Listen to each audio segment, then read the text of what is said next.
बिस्मिल्लाहिर्रहमानिर्रहीम। अस्सलाम वालेकुम वरहमतुल्लाहि वबरकातुहू। आज हम ट्रिपल इंटीग्रल का एक क्वेश्चन करेंगे यूजिंग सिलिंड्रिकल कोऑर्डिनेट्स। और ये बेसिकली मैथमेटिक्स एक कोर्स 2 में भी पढ़ाया जाता है, और ये Punjab University mathematics BS mathematics B3 में थर्ड सेमेस्टर में पंजाब यूनिवर्सिटी में 2014 में आया हुआ क्वेश्चन 4। तो इस क्वेश्चन को सॉल्व करके हम ये सीखेंगे कि सिलिंड्रिकल कोऑर्डिनेट्स को इस्तेमाल करते हुए कैसे ट्रिपल इंटीग्रल एवेल्यूएट किया जाता है। तो बुक जो हम फॉलो करते हैं मल्टीवेरिएट कैलकुलस, वो के सामने है।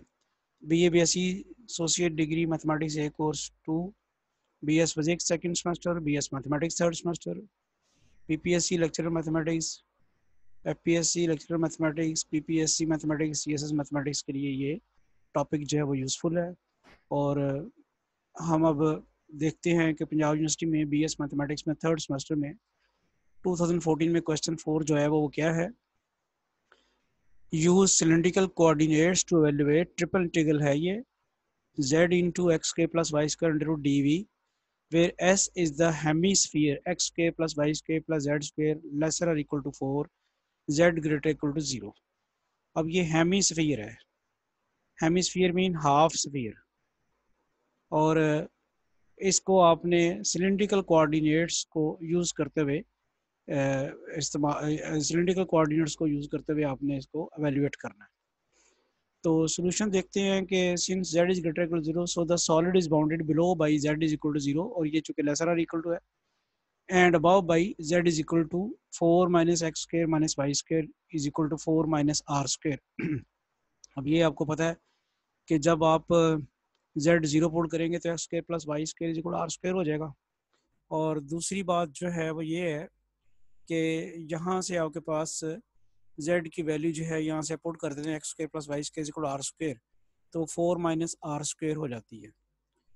और d जो है आपके पास जो कह रहे थे x square plus y square equal to r square, meaning x square plus y square equal to 4, तो फिर यहाँ से आपके पास निकलता है आर स्क्वायर इक्वल टू 4 या फिर आर की value 2। X square plus y square जो है वो z 0 पुट करने से आपके पास क्या निकलेगा 4, और आर स्क्वायर बन जाएगा 4 और आर की वैल्यू 2 आ जाती है।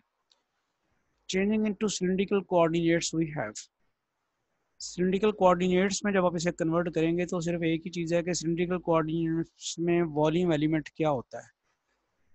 तो सिलिंड्रिकल कोऑर्डिनेट्स में ये जो वॉल्यूम एलिमेंट है ये dv जो है ये बराबर होता है dz/r/d(r)d(थीटा। और सिलिंड्रिकल कोऑर्डिनेट, अब ये इसमें अगर गौर करें, सबसे पहले आपने z जो है वो z के रिस्पेक्ट इंडिकेशन करनी है। तो यदि आपको नज़र आ रहा है सबसे पहले आपको dz नज़र आ रहा है, इससे इंडिकेट हो रहा है कि सबसे पहले z की रिस्पेक्ट इंडिकेशन करनी है। तो z की लोअर लिमिट आपके पास 0 थी और z की अपर लिमिट जो थी 4 माइनस आर स्क्वायर थी। After integrating with respect to z आपने, अब आपको नज़र आ रहा है dr, फिर आपने करनी है r के रिस्पेक्ट इंटीग्रेशन। तो हमने r की लिमिट्स भी निकाल ली हैं और 0 to 2 हैं, और फिर after integrating with respect to r हमने करनी है थीटा के रिस्पेक्ट इंटीग्रेशन, क्योंकि डी थीटा नज़र आ रहा है। तो थीटा की वैल्यू तो 0 से लेकर 2 पाई तक होगी। सिलिंड्रिकल है तो उसकी बेस जो है वो जो बनेगी आपके पास सर्कल बनेगी। सर्कल की लिमिट जो है थीटा की 0 से लेके 2 पाई तक। तो आफ्टर डूइंग दैट देखते हैं कि हम सबसे पहले इसकी जो करते हैं z, यानी ये आपके पास एक आर ये और एक आर ये है, तो क्या बन जाएगा z into r square d z d r d theta. इसके बाद आप सबसे पहला काम करेंगे कि with respect to z indication करेंगे। तो विद रिस्पेक्ट टू जब z इंटीग्रेशन करनी है तो फिर आपने सिर्फ इसी z की करनी है, बाकी चीज़ें तो कांस्टेंट ट्रीट होंगी इस वक्त while integrating with respect to z। तो z की इंटीग्रेशन जब करेंगे तो z स्क्वायर बाई 2 आ जाएगी। तो वो हम अब करते हैं और उसके ऊपर लिमिट लगाते हैं 0 to 4 माइनस आर स्क्वायर। ये आ गई हमारे पास z स्क्वायर बाई 2 और लिमिट्स लगाएंगे 0 to 4 minus r square under root. अब अपर लिमिट पुट करनी है माइनस लोअर लिमिट z की जगह। तो जब आपने अपर लिमिट पुट की z स्क्वायर हो गया तो वो रह गया 4 माइनस आर स्क्वायर, और ये वाला आर स्क्वायर जो है ये वैसे के वैसे पड़ा हुआ है। तो जब लोअर लिमिट z की जगह पुट करेंगे तो 0 हो जाएगा। 1/2 हम बाहर ले गए हैं कॉमन।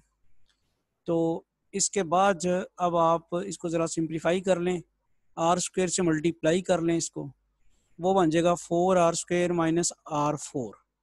अब आप रिस्पेक्ट टू आर इंटीग्रेशन करेंगे तो आ जाएगी 4r³ माइनस r5/5।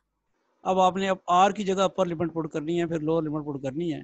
आर की जगह 2 पुट किया, 2⁻³ आ गई, आर की जगह 2 पुट किया, 2�5 आ गई। इधर लोअर लिमिट 0 पुट करेंगे तो उसकी ज़रूरत नहीं, वो 0 हो जाती है।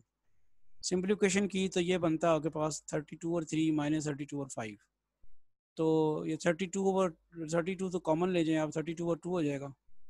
तो इसके 1/3 माइनस 1/5 जो है इसका एलसीएम वगैरह ले लें आप, तो वो आ जाएगा आपके पास। और अंदर थीटा की इंटीग्रेशन करेंगे रिस्पेक्ट टू थीटा, तो वो आपके पास आ जाएगी सिर्फ थीटा। तो upper limit minus lower limit करते हैं, 2 थीटा 2 पाई माइनस 0 थीटा की जगह, तो ये आपके पास 64 पाई/15 आ जाती है।